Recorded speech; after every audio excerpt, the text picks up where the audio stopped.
navigating Romans 13, which is about obedience to authority, specifically governmental authority. So buckle up, it's going to get bumpy. Because this is God's inspired word, we want to give it the opportunity to speak to us. We want to go where the word takes us. So this is Romans chapter 13, verse 1 through 7. Let's read it together, verses 1 through 7. It's up on the screen. Let every person be subject to the governing authorities, for there is no authority except from God, and those that exist have been instituted by God. Therefore, whoever resists the authorities resists what God has appointed, and those who resist will incur judgment. Kind of political beliefs, and particularly when it comes to the man who's in power right now. But what this passage says, I hope that you were able to follow along through this, is that worldly authority comes from God, and in the end, it is to Him also. So that was a verse from the end of Romans 11, the doxology. It says, all things are from Him and through Him and to Him, right? So everything comes from Him, everything goes through Him, and everything in the end comes back around to Him. Worldly government is no different. That the power, the authority to govern comes from God. The power to continue governing continues to flow through God, and in the end, the glory for all of it goes to God. So, with all the power and the might that the world has to offer, even kings and emperors and presidents find that their power comes from God, and in the end, He is going to be the one who is glorified by it, regardless of whether they want Him to be or not. That's the beautiful thing about God's power, is that He gets the glory regardless. So, specifically what this says is in verse 4, so right at the bottom here, it says authority, worldly authority, is God's servant for your good. Also in, the next verse, He does not bear the sword in vain, but He is the servant of God, an avenger who carries out God's wrath. And then a little bit later in verse 6, it says that the authorities are ministers, or in other versions, servants of God. So 3 different places in this text it says that those who are in worldly authority are that way first because they're His servants for good. They're His servants to administer retribution or to hand out punishment for law breaking, and they're His servants that are supposed to govern. They're devoted to governing. I think it's interesting that they are His servants and He's not their servant. Mm-hmm. So God cannot be co-opted.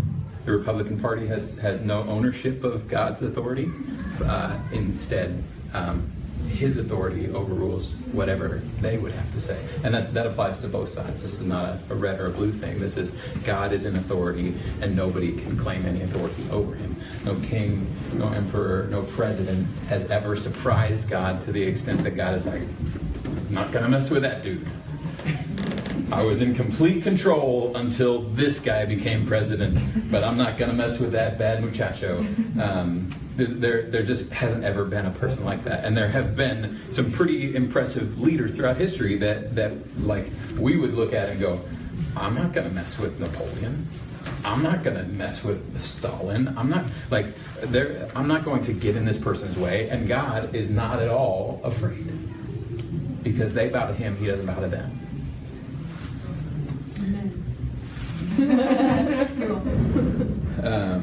God is not beholden to the leaders of the world. They are beholden to Him, even if they don't want to be. Jesus repeatedly throughout His ministry affirmed that we should be subservient to government. When it was time to pay taxes, Jesus paid His taxes. When asked who is in control, He says, give to Caesar what's Caesar's and give to God what's God's. Repeatedly, Jesus affirmed the role of government. And you should know, this is under Roman rule and Roman authority, which would about the time of the writing of Romans, Nero was lighting his gardens with the flesh of Christians. He would catch them, he would impale them, he would dip them in tar, that usually still alive, and then light them up, and then have his musicians come in and serenade him while it was sick.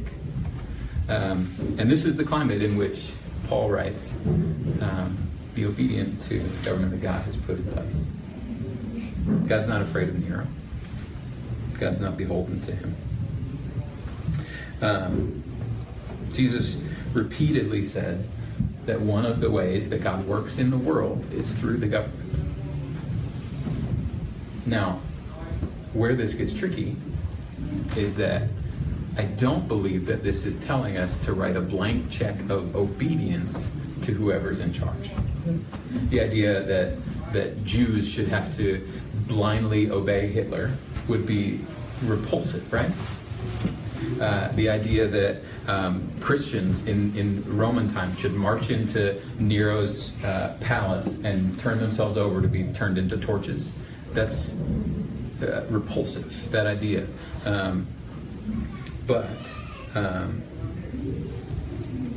Just the fact that this is difficult to do doesn't mean that we can sort to completely to one side or to the other. This is not a simple enough issue that we say 100% obedience to the government is right all the time, and we can't simplify it to say 100% disobedience is right all the time. Christians didn't feel compelled to turn themselves into Nero, but instead there is this kind of quiet belief that God would be working behind the scenes to redeem all things. That God can work through people like Nero, God can work through people like Hitler, God can work through people like Barack Obama or Donald Trump. And I want us to take this seriously, that again, not to write a blank check of obedience, but to say that God would work through authority, because in the end, everything is from him and through him and to him, and he's in charge. The elephant in the room, the political climate that we're in right now doesn't negate this. Like, I know that some of you believe that this guy is going to burn the world down. And I know that some of you believe that this guy is the best president to be put in since Reagan. Probably neither of you are right. But the fact remains that we are under God's authority here, and God gives us directions about what to do with authority. I'm not going to take a position tonight on Donald Trump. Honestly, I think anybody's a fool to try to take a position a month into things. I think most presidents take about 100 years to figure out whether they were good or bad. But that's beside the point. I will say tonight that as Christians, our hope is in Christ, and our highest allegiance is to Christ, and our confidence is in Christ, that he is at work even through a Cheeto with yellow hair. I mean this. I'm sorry. I'm sorry.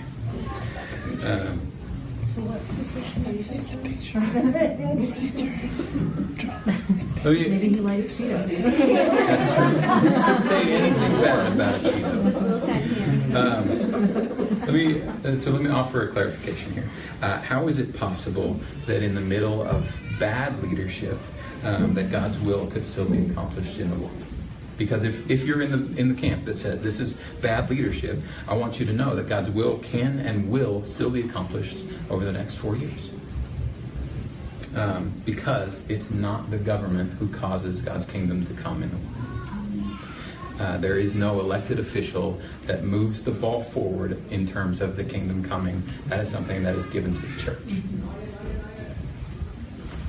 In God's economy, it is not the responsibility of the government to feed the hungry or protect the oppressed or clothe the naked or comfort the hurting. Read through Scripture. You don't see that given to King Saul. You see that given to the people and to the church, the Levites. That belongs to the body of Christ. The government has been put in place, get this is a radical idea, to govern. Government should govern the responsibility of the church is to love. And when we put the responsibility of the church onto the government, then it's possible to get really frustrated when they're not doing what we think that they should do, but that's not their job in the first place. We've gotten all upside down into thinking that the government can take on our responsibility as the church, and they can't, and they never will. The job of the government is to govern. The job of the church is to love. Consider this in light of the recent shoving match about refugees, right? It's the government's job to create laws to protect our country. But it's the church's job to love everyone, and to not see the color of your skin, and to not care about where you're from, and to not care about what you have in your possession. To love you simply for the fact that we have already been loved. We love because he first loved us.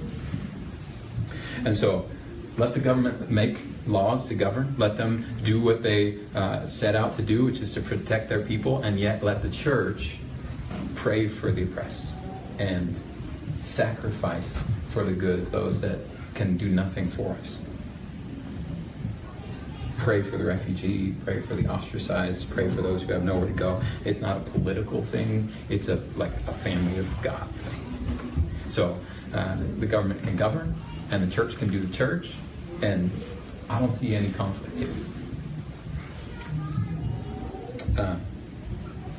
We have a phrase in our house when it comes to parenting. We say, is this a hill that you're ready to die on?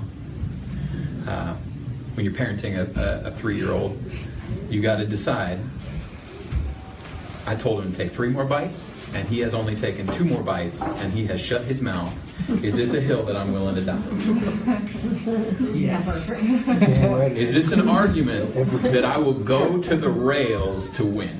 I'm going to put the boots to him if he doesn't do it, right? This is the question that has to be asked. Is this a hill that I'm willing to die on? Essentially, we're saying, pick your battles. Because there are some hills that are totally worth dying on. There are some battles that are worth going to the rails. But I believe that the unifying theme through this passage, Romans 13, is that there are some battles that are more important than foreign policy. And there are some battles that are more important than the budget of the infrastructure or who's the Secretary of Education. Because where he goes from this is straight into love your neighbor. And I would put out for your consideration that this whole chapter is not so much about government, it's about what we should do instead. Let the government govern, but we got to get to work because we got other work to do.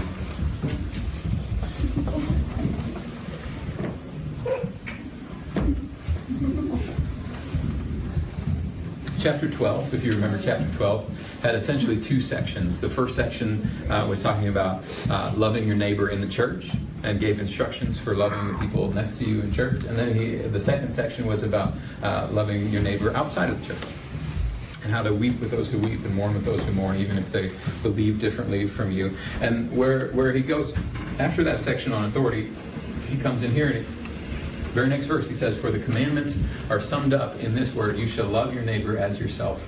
Love does no wrong to a neighbor. Therefore, love is the fulfilling of the law. You know the time that the hour has come for you to wake from sleep. For salvation is nearer to us now than when we first believed. The night is gone, the day is at hand. I want you to hear the urgency here.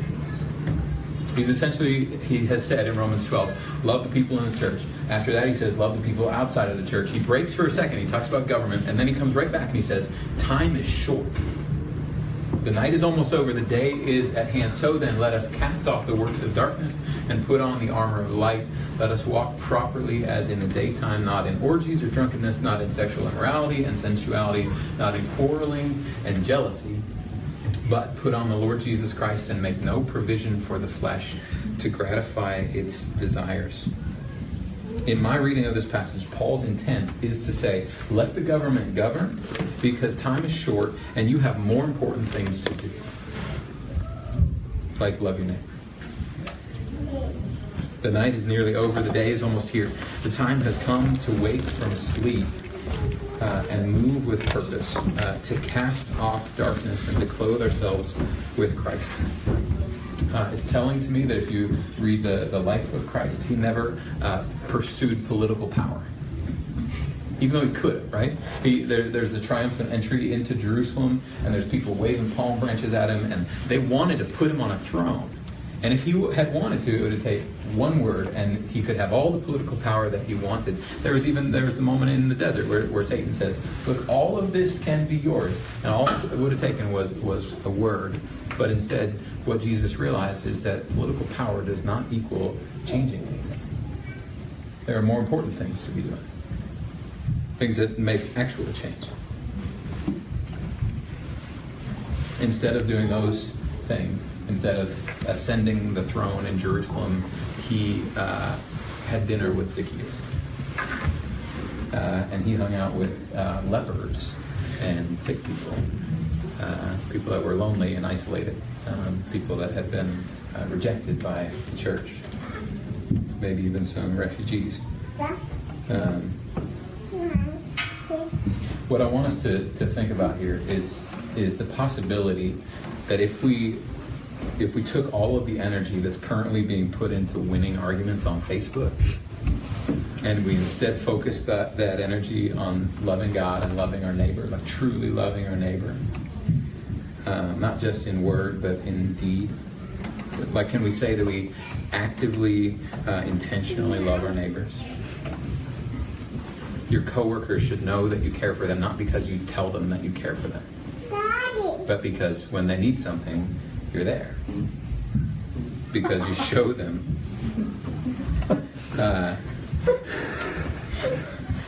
Get it, girl. Your coworkers should know that you love them, not because you say so, but because you show them. Refugees and the homeless should know that they're loved, not because we keep talking about it, but because we actually do something about it. Not because we petition to change laws, but because we're actually out there with food and socks. Because we're welcoming people into our own homes and not trying to get somebody else to take them. When we share our own food, when we give of what we have fought for. This passage ends with, put on Christ. Put on the Lord Jesus Christ and make no provision for the flesh. Do you want to really put on Christ? Love somebody who society has forgotten. In our house church, Dan talks about being a bridge between the in crowd and the out crowd, between those who fit in and those who feel like they never will. And I love that. Just a beautiful call to the church to be a bridge between people. Listen, I'll be straight with you. As a church, we literally don't have anything else to do. Kind of on purpose. There are no other ways for you to get involved with our mission. You can't sink a bunch of time into like a worship service. You can't sink a whole lot of time into building maintenance. This is really the only way to get on board with our mission, is to find somebody and love them the way that Christ loved us. We have no intentions of putting on like an Easter service and filling up the Spokane Arena. Just kind of put that out of your mind. I know. Really common. And yet, all of us have just as much ability as in any other church in America. We've got just as much free time. And so instead of putting that free time into those things, let's put that free time into loving your neighbor. If you want to be on board with what we do at Antioch, this is how. And this is the only way out. Love somebody on purpose, with no strings attached, because he first loved us. He has made us a light to the nations, salt of the earth, proclaiming the gospel of fresh starts and new chances, proclaiming freedom to captives. And this is what makes us a church body, is that we do this individually and then we share and celebrate about it together. And we invest in each other's adventures. We try to put on Christ together. And here's where I want to go with this. If we're doing that full time, you can pretty much forget about the first half of this chapter, about obedience to government. If you're loving your neighbor full time, we wouldn't even need a government. And I'm serious about this. I want you to follow me out on this. Have you ever heard the difference between top-down change, bottom-up change? Okay, so this is a leadership principle. In leadership, they talk about a top-down change would be where, like, the boss of your company says, we're going to do this differently, and this is what it's going to look like, and it just hands it down, right? And you just have to conform to whatever that is. It works in business because you don't really have a choice. You get on board or you get fired. But it doesn't work most other places. Top-down change in America looks like, let's change a law and just expect that people are going to get on board with it. This is Reagan's like war on drugs, right? Let's change all the laws. That'll get rid of the drugs in America, right? The top-down change. Bottom-up change. I don't want to say that it's a bad idea to form laws. We should just realize that doesn't actually change people's behavior. Bottom-up change is where change kind of starts as a groundswell and eventually gets to the point where it's like, hey, we should recognize that with a law, right? Let's put it in this context. Christians want to stop abortion, right? We talk about that a lot. I live right next to Planned Parenthood. Probably every other day as I drive past, there's somebody out there with a sign trying to change something. I get it. I respect it. I agree that abortion is abhorrent to God. But my friends on the left would say, if you make a law, women are still going to get abortions in back alleys somewhere with a rusty coat hook. And I think that argument holds some weight. I think they're right. Just making a law doesn't make the thing go away. That's top-down change. Now, I'm not saying that there shouldn't be laws. What I'm saying is that what if a more effective way for the church in America to change the culture of abortion is to just find a woman who might be at risk and surround her with love and encouragement and wraparound services and invest in, like, what happens to this baby? I'll put my own money into this child's care. I'll make sure that you don't have to go that route because of financial problems. I'll invest myself.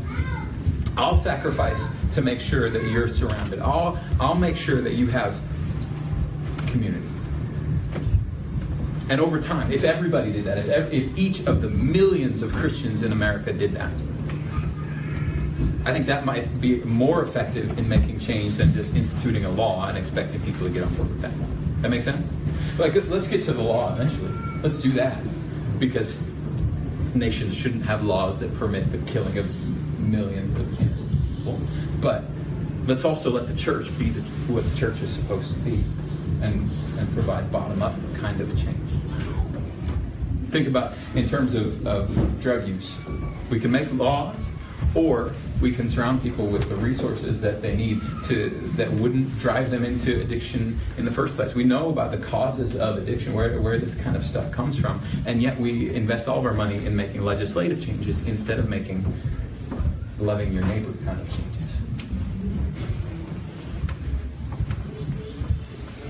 I think that's the purpose of this passage. To say, let the government govern, let them handle infrastructure budgets and fire stations and schools, and let the church do what the church is supposed to do. She wanted to see you.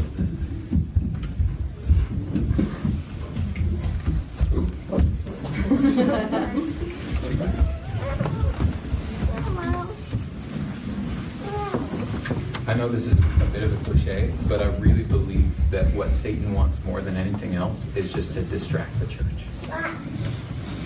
Satan doesn't have to get you to renounce your faith. He just has to get you distracted on Facebook. He just has to get you arguing about things that aren't going to actually make a difference. I'm not telling you to forget about your political convictions. I'm not asking everybody to become apolitical and don't care about it. We live in America, this beautiful kind of experiment where we have a voice We have an ability in a democracy to have a say in our government. I'm not asking you to not participate in that. What I'm asking you to do is to pursue a higher authority. And that higher authority says, before you vote, love your neighbor. Before you try to legislate change, love your neighbor. This is not just for one person to do, or even one type of person to do. Like we all know the social justice crusader that's like cares about everybody and my heart is broken for everybody.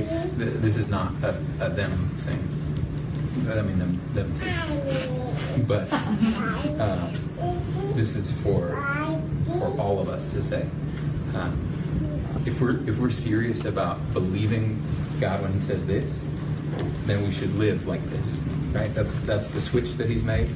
First 11 chapters, He's been saying, this is who I am. Now the last 5, He's going to say, this is who you are.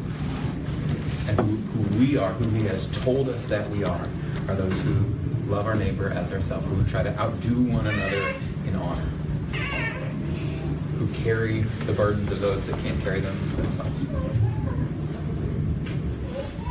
And I think we've fallen for the trap of just getting distracted. I think that we have, the phrase that comes into my mind, we majored in the minors. But it doesn't have to be like that. And changes start slowly, really with one person. So maybe the change is go home and get off Facebook and talk to your neighbor. Maybe the change this week is to, when you find yourself getting mad about something that's happening in the news, find somebody in whom you can invest practically and personally. Maybe you see something that you're excited about in the news, and so you can still invest in somebody practically and personally. We've got bulletins, Keenan, if you want to make sure everybody gets one of those adult bulletins. They're just some prompts for you, just some things to think about. Practical ways this week for you to get out and love your neighbor.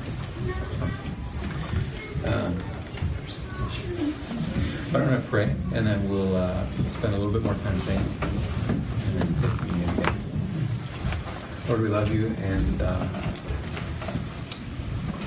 and we do want to see your kingdom come. Sometimes we don't know what part we play in that, and so God, we just want to ask you to give us more of your Holy Spirit to convict, to guide, to encourage, to bring us into this fight that you have made for us, this battle that you have invited us into.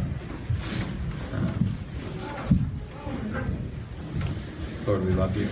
We want to see your kingdom come. It's in Jesus' name we pray.